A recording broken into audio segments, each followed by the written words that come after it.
Global fitness അക്കാദമിയിലേക്ക് എല്ലാവരെയും സ്വാഗതം ചെയ്യുകയാണ്. എല്ലാവരുടെയും പേയ്മെൻറ്റ് ലഭിച്ചിട്ടുണ്ട്.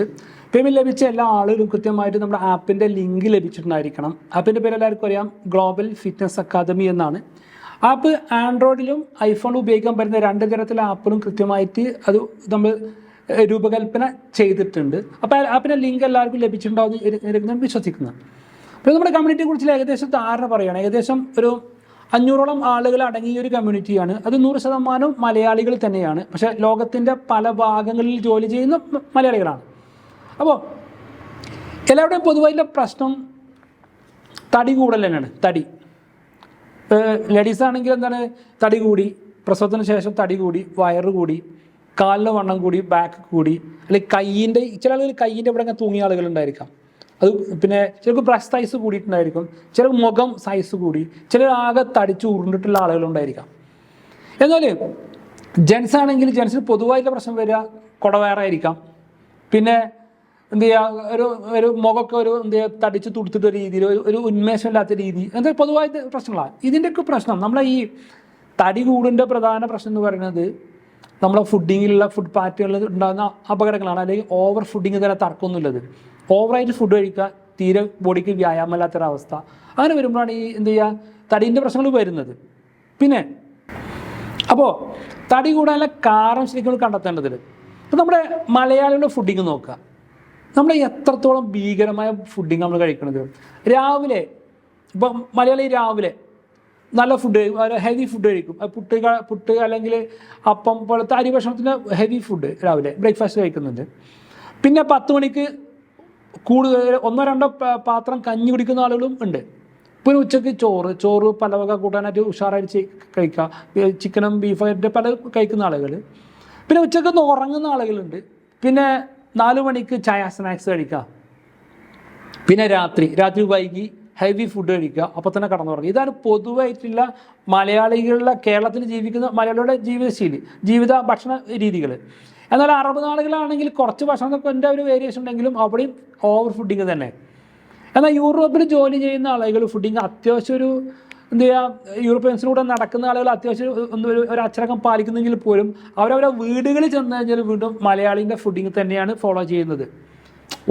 ഈ തടി കൂടാനുള്ള പ്രധാന കാരണം എന്താണ്, ഓവർ ഫുഡിങ്, പിന്നെ തീരെ വ്യായാമമില്ലാത്തൊരവസ്ഥ. പിന്നെ നമ്മൾ കഴിക്കുന്ന ഭക്ഷണങ്ങളിൽ നമ്മളെ തടി കൂട്ടുന്ന ഭക്ഷണം ഏതൊക്കെ തിരിച്ചറിയേണ്ടതുണ്ട്.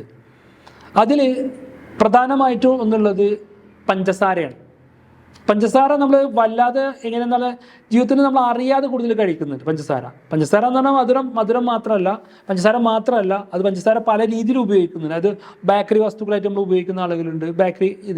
പിന്നെ ടിന്നിലടച്ച ജ്യൂസുകൾ, ടിന്നിലടച്ച ഭക്ഷണം, മറ്റു മധുരമുള്ള ഭക്ഷണ പദാർത്ഥങ്ങൾ, പിന്നെ കൊക്കക്കോള സോന പോലത്തെ സോഫ്റ്റ് ഡ്രിങ്ക്സ് അത് കഴിക്കുന്ന ആളുകൾ, പിന്നെ ബിസ്ക്കറ്റ് പോലത്തെ, അങ്ങനെ എന്ത് ചെയ്യുക മധുരം പല രീതിയിൽ നമ്മുടെ ബോഡിയിലേക്ക് കയറുന്നുണ്ട്. അപ്പോൾ ഈ ഒരു തടി കൂടാനൊരു പ്രധാന കാരണം ഒന്നുള്ളത് പഞ്ചസാരൻ്റെ അളവാണ്. അപ്പോൾ ഈ പഞ്ചസാരൻ്റെ അളവ് ഈ അടുത്ത് വേൾഡ് ഹെൽത്ത് ഓർഗനൈസേഷൻ കണക്ക് പുറത്തുവിട്ടു. അതായത് ശരാശരി മലയാളി, കേരളത്തിലെ മലയാളി ഒരു ദിവസം 50 ഗ്രാം കഴിക്കുന്നുണ്ട്. ഒരു ദിവസം അയാൾ 50 ഗ്രാം പഞ്ചസാര അകത്താക്കുന്നുണ്ട്. 50 ഗ്രാം എന്ന് പറഞ്ഞാൽ ഇപ്പോൾ ശരാശരി മലയാളി രാവിലെയും വൈകുന്നേരം ചായ, ചില രാത്രി കുടിക്കുന്ന ആളുകളുണ്ട്. പിന്നെ പലതരത്തിലുള്ള മധുരങ്ങൾ കഴിച്ചുകൊണ്ട് ഒരു ദിവസം 50 ഗ്രാം എന്ന് പറഞ്ഞാൽ വലിയ കണക്കാണ്. 10 ദിവസം ആകുമ്പോൾ 1/2 കിലോനായി, ഒരു മാസം ആകുമ്പോൾ 1.5 കിലോ ആയി, ഒരു വർഷത്തിലാവുമ്പോൾ ഒരാൾ 18 കിലോ പഞ്ചസാര കഴിക്കുന്ന ഒരു വർഷം. ശരാശരി മലയാളി ഒരു 60 വയസ്സ് വരെ ജീവിക്കുകയാണെങ്കിൽ 60 വർഷത്തിനുള്ളിൽ 1000 കിലോക്ക് മുകളിലാണ് ഒരു മലയാളി പഞ്ചസാര കഴിക്കുന്നത്. ഇത് തന്നെയാണ് നമ്മുടെ പൊണ്ണത്തടീൻ്റെ ഒരു പ്രധാന കാരണം. ഈ പഞ്ചസാര മറ്റു പ്രശ്നം, പഞ്ചസാര പൊണ്ണത്തടി കൂടുകയും ചെയ്യും, മാത്രമല്ല ജീവിതശൈലി രോഗങ്ങളിലേക്ക് മാറുകയും ചെയ്യും. ജീവിതശൈലി രോഗം പ്രധാനമായിട്ട് കൊളസ്ട്രോൾ അല്ലെങ്കിൽ ഷുഗർ പ്രശ്നങ്ങൾ, പ്രമേഹ രോഗത്തിലേക്ക് മാറുന്നുണ്ട്. അപ്പോൾ മറ്റു വേറെ കണക്കും കൂടിയുണ്ട്. അതായത് ഇന്ത്യയിലെ ഏറ്റവും കൂടുതൽ പ്രമേഹ രോഗികളുള്ളത് കേരളത്തിലാണ്.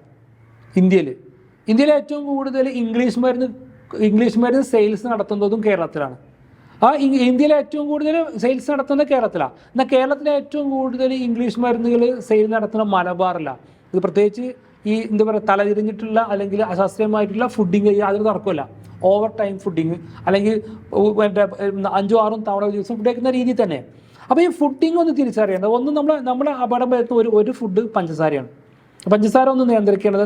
തുറന്ന ക്ലാസ്സുകൾ നമുക്ക് നിർദ്ദേശം തരും. അപ്പോൾ നമ്മൾ ഈ ക്ലാസ്സിൽ വന്നിട്ടുള്ളത്, നമ്മുടെ ക്ലാസ്സുകളിൽ പേയ്മെൻറ്റ് ചെയ്ത് വരുന്ന ആളുകൾക്ക് ആദ്യത്തെ 10 ദിവസങ്ങൾ കൊടുക്കുന്ന ക്ലാസ്, അതൊരു ടോട്ടൽ മോട്ടിവേഷൻ.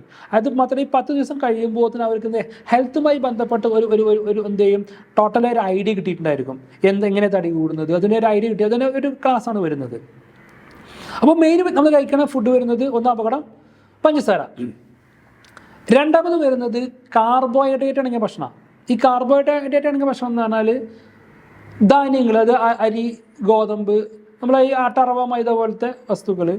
പിന്നെ കാർബോഹൈഡ്രേറ്റ് ഉള്ളത് ഈ കിഴങ്ങ്, മണ്ണിൻ്റെ അടിയിൽ ദീർഘകാലം നിൽക്കുന്ന കിഴങ്ങ് വർഗ്ഗം, അത് കപ്പ, ചേന, ചേമ്പ്, ഉരുളക്കിഴങ്ങ്, കാച്ചിൽ പോലത്തെ വസ്തുക്കൾ, ഇതിലും കാർബോഹൈഡ്രേറ്റ് കൂടുതലാണ്. അപ്പോൾ നമ്മൾ ഈ കാർബോഹൈഡ്രേറ്റ് നമ്മൾ പ്രധാന ഭക്ഷണം അരി ഭക്ഷണമാണ്.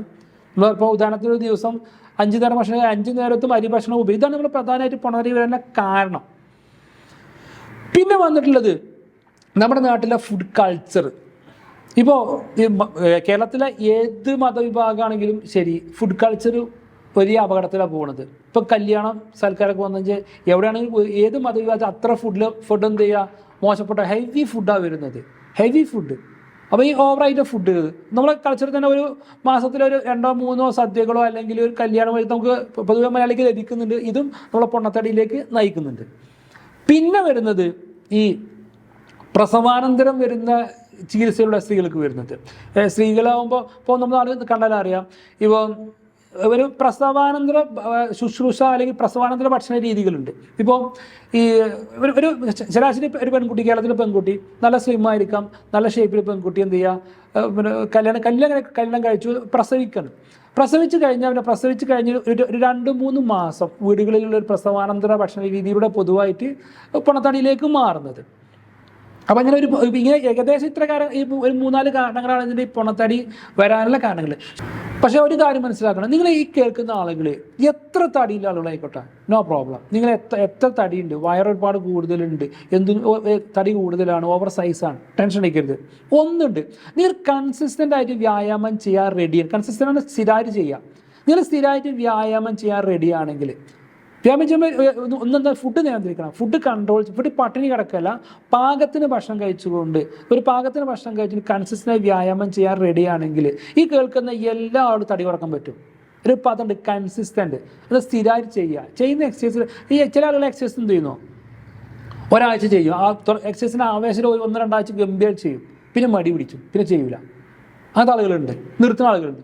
രണ്ടാമത്തെ വിഭാഗമുണ്ട്, ഒരാഴ്ച ചെയ്യും, അടുത്ത ആഴ്ച ചെയ്യൂല, വീണ്ടും അടുത്ത ആഴ്ച ചെയ്യും, പിന്നെ 2 ആഴ്ച ചെയ്യില്ല. അങ്ങനത്തെ അതൊന്നും കൺസിസ്റ്റൻസിയിലേക്ക് ഇത്രേ ഉള്ളൂ. ഒരു ദിവസം 1/2 മണിക്കൂർ എക്സസൈസ് ചെയ്താൽ, കൂടുതലൊന്നും ചെയ്യണ്ട. ഒരു ദിവസം 1/2 മണിക്കൂർ, ഒരാഴ്ചയിൽ 2.5 മണിക്കൂർ, അതായത് ആഴ്ചയിൽ 5 ദിവസം എക്സസൈസ് ചെയ്താൽ മതി, 1/2 മണിക്കൂർ വെച്ചിട്ട്. ഏറ്റവും നല്ലത് 3 ദിവസം എക്സസൈസ് ചെയ്യുക, ഒരു ദിവസം റെസ്റ്റ് എടുക്കുക, വീണ്ടും 3 ദിവസം എക്സസൈസ് ചെയ്യുക, ഒരു ദിവസം റെസ്റ്റ് എടുക്കുക, 3-1 റെസ്റ്റ് ചെയ്യുക. ഈ ഓരോ ദിവസം എന്ത് ചെയ്യുക, 1/2 മണിക്കൂർ വെച്ച് എക്സസൈസ് ചെയ്യുക. പിന്നെ ഫുഡ് ഒന്ന് ശ്രദ്ധിച്ച് കഴിച്ചാൽ മെലിയാൻ പറ്റുന്നുള്ളൂ. അപ്പോൾ ഒന്നുകൂടി പറയാം, ഈ കേൾക്കുന്ന ഏത് ആളുകളോട് എന്ത് ചെയ്യാം, ഒന്ന് മനസ്സിലാക്കുക.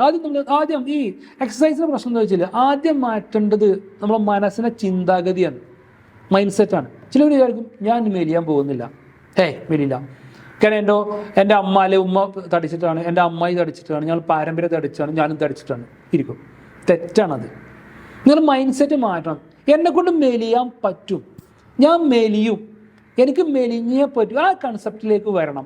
ഈ കേൾക്കുന്ന ആളുകൾ ശ്രദ്ധിച്ചോ, നിങ്ങൾ എത്ര തടിയുള്ള ആളുകളാണോ, എത്ര തടിയുമായി പ്രശ്നമുള്ള ആളുകളാണോ, നിങ്ങൾ എന്ത് ചെയ്യുക, കൃത്യമായിട്ട് നമ്മളെ കമ്മ്യൂണിറ്റി പറയുന്നത് പോലത്തെ കമ്മ്യൂണിറ്റി കൃത്യമായിട്ട് ഫുഡിൻ്റെ കാര്യങ്ങൾ പറഞ്ഞു തരും. കൃത്യമായിട്ട് ഓരോരുത്തരും കൃത്യമായിട്ട് അതിൻ്റെ കാര്യങ്ങൾ നമുക്ക് ആഴ്ച മീറ്റിംഗ് വെക്കാറുണ്ട്. നമ്മൾ ശ്രദ്ധിക്കുക, എല്ലാ ബുധനാഴ്ചകളും 8 മുതൽ 8:45 വരെ മീറ്റിംഗ് ആയിരിക്കും. ആ മീറ്റിങ്ങിൻ്റെ സമയത്ത് കൃത്യമായിട്ട് ഓരോ ആഴ്ചയിലെ ഫുഡ് കാര്യങ്ങൾ പറയും. മാത്രമല്ല ഓരോ ആഴ്ചയിൽ നടന്നിട്ടുള്ള ശരീരത്തിൽ വരുന്ന വെയിറ്റിൽ വരുന്ന മാറ്റങ്ങൾ കൃത്യമായിട്ട് ചർച്ച ചെയ്യും. അപ്പോൾ എന്ത് ചെയ്യുക, കൃത്യമായിട്ട് എന്ത് ചെയ്യുക, ഈ ബുധനാഴ്ച ക്ലാസ്സുകളിലെല്ലാം നിർബന്ധമായിട്ട് പങ്കെടുക്കുക. അപ്പോൾ എന്ത് ചെയ്യുക, ഈ കേൾക്കുന്നതെല്ലാം എന്ത് ചെയ്യുക, ഒന്ന് മനസ്സ് വെച്ചാൽ എത്ര തടിച്ചോടെ നോ കൺഫ്യൂഷൻ ആവണ്ട. എത്ര തടിച്ചോട്ടെ സങ്കടപ്പെടേണ്ട. നമ്മൾ പറയുന്ന പോലെ ഫുഡ് കഴിക്കുക, എന്ത് ചെയ്യുക, നമ്മളെ എക്സസൈസുകൾ കൃത്യമായിട്ട് പാലിക്കുക. ഇപ്പോൾ രാവിലെ വേണമെങ്കിൽ 7 മണിക്ക് പങ്കെടുക്കാം. ഇനി രാവിലെ പങ്കെടുക്കാത്തവർക്ക് എന്ത് ചെയ്യുക, രാത്രി 8 മണിക്ക് പങ്കെടുക്കാം. അപ്പോൾ ദിവസം ഏതെങ്കിലും ഒരു നേരം പങ്കെടുക്കുക, അത് മതി. അല്ലെങ്കിൽ 2 നേരം പങ്കെടുത്താൽ ബോഡി എന്ത് ചെയ്യും, വീക്കായി ക്ഷീണം വരാൻ സാധ്യത കൂടുതൽ. അപ്പോൾ എന്ത് ചെയ്യുക, എക്സസൈസ് ചെയ്യുക. കൂടുതലൊന്നും ആലോചിക്കരുത്. 100% നിങ്ങൾക്ക് മെലിയാൻ പറ്റും, 100% മെലിയാൻ പറ്റും. എന്ത് ചെയ്യുക, എന്നെക്കൊണ്ട് പറ്റും എന്നുള്ള മാനസികാവസ്ഥ ആദ്യം ഉണ്ടാക്കിയെടുക്കുക. എനിക്ക് മെലിയാൻ പറ്റും, എനിക്ക് മെലിഞ്ഞേ പറ്റും, എന്നെ കളിയാക്കാരുടെ മുമ്പിൽ എനിക്ക് എന്ത് ചെയ്യുക, ഒന്ന് നടന്നേ പറ്റും. ആ രീതിയിൽ പിടിവാശി നിന്ന് 100% നിങ്ങൾക്ക് എന്ത് ചെയ്യുക, എക്സസൈസ് മെലിയാൻ പറ്റും. ഓക്കെ, ഇനി നേരെ ക്ലാസ്സിലേക്ക് നീങ്ങുക. എന്ത് ചെയ്യുക, എക്സസൈസ് ചെയ്യാൻ പോകുന്ന സമയത്ത് എല്ലാവരും എന്ത് ചെയ്യുക, പറ്റുന്ന ആളുകൾ എന്ത് ചെയ്യുക, ഈ എക്സസൈസ് ആകുമ്പോൾ അതിൻ്റെതായ രീതിയിലേക്ക് ഡ്രസ്സൊക്കെ വാങ്ങിയില്ല. നിങ്ങളുടെ വീടിൻ്റെ കംഫർട്ടിൽ ഉപയോഗിക്കുക. ക്യാമറ ആരും ഓൺ ചെയ്യേണ്ട ഒരു ആവശ്യമില്ല, ക്യാമറ ഓൺ ചെയ്യാൻ അനുവദിക്കില്ല. അപ്പോൾ എന്ത് ചെയ്യുക, നമ്മുടെ ക്ലാസ് കൃത്യമായിട്ട് കോച്ചിന് കൃത്യമായിട്ട് ക്ലാസ് കാണും. നിങ്ങൾക്ക് ഇഷ്ടമുള്ള വേഷം ഏറ്റവും നല്ല അത് ഒരു കാര്യം പറയാൻ മറന്നു. നിർബന്ധമായിട്ടും എക്സസൈസ് ഒരു ഷൂ വാങ്ങുമ്പോൾ സ്പോർട്സ് ഷൂ വാങ്ങുക. അത് ഓടിപ്പോയി വാങ്ങണ്ട. ഡെക്കാത്ലോൺ പോലത്തെ എന്ത് ചെയ്യുക, ഷോപ്പിൽ ചെന്നിട്ട് നിങ്ങൾ പോയി സെലക്ട് ചെയ്ത് നിങ്ങൾ പറയാം. അവിടുത്തെ ഡെക്കാത്ലോൺ പ്രത്യേകത അവിടെ സ്റ്റാഫ് ഉണ്ടായിരിക്കും. അവർ കൃത്യമായി പറഞ്ഞു കൊടുത്താൽ അവർക്ക് നിങ്ങൾക്ക് അനുയോജ്യമായിട്ടുള്ള രീതിയിലുള്ള ഷൂ അവർ നിങ്ങൾക്ക് തരും. ഡ്രസ്സ് ഉപയോഗിക്കാം. ഡ്രസ്സ് എന്ന് പറഞ്ഞാൽ ഒരു കാരണവശാലും ലേഡീസ് മാക്സി ഒന്നും ഉപയോഗിച്ച് ഒരിക്കലും അതുപോലെ തന്നെ ലേഡീസ് മാക്സി ഉപയോഗിച്ച് എക്സസൈസ് ചെയ്യുക, തട്ടിത്തടഞ്ഞ് വീഴാൻ സാധ്യതയാണ്. ഏറ്റവും നല്ലത് എന്ത് ചെയ്യുക, ഈ ലെഗിൻസ് ഉപയോഗിക്കുക, ലൂസായിട്ടുള്ള ടീഷർട്ട് ഉപയോഗിക്കുക, സ്പോർട്സ് ഷൂ വാങ്ങുക. ജെൻസ് ആണെങ്കിൽ ഒരു ട്രൗസർ വാങ്ങുക, ലൂസ് ടീഷർട്ട്, ഒരു ഷൂ വാങ്ങിയിട്ട് വേണം. അത് വെച്ചിട്ടേ ഉള്ളൂ. നമ്മൾ ഒരുപാട് കാശ് നമ്മൾ മുടക്കുന്ന നമ്മളെ ഹെൽത്തിന് വേണ്ടി, നമുക്ക് വേണ്ടി കുറച്ച് എക്സസൈസ് ടൂൾ വീട്ടിൽ വാങ്ങിക്കോ. ഇതെന്ത് ചെയ്യുക, നല്ല എൻജോയ് നല്ല രീതിയിൽ എക്സസൈസ് ചെയ്യുക. ഓക്കെ, ഇനി നേരം എക്സസൈസിലേക്ക് നീങ്ങുകയാണ്. എല്ലാവരും റെഡി ആയിക്കോ. ഓക്കെ.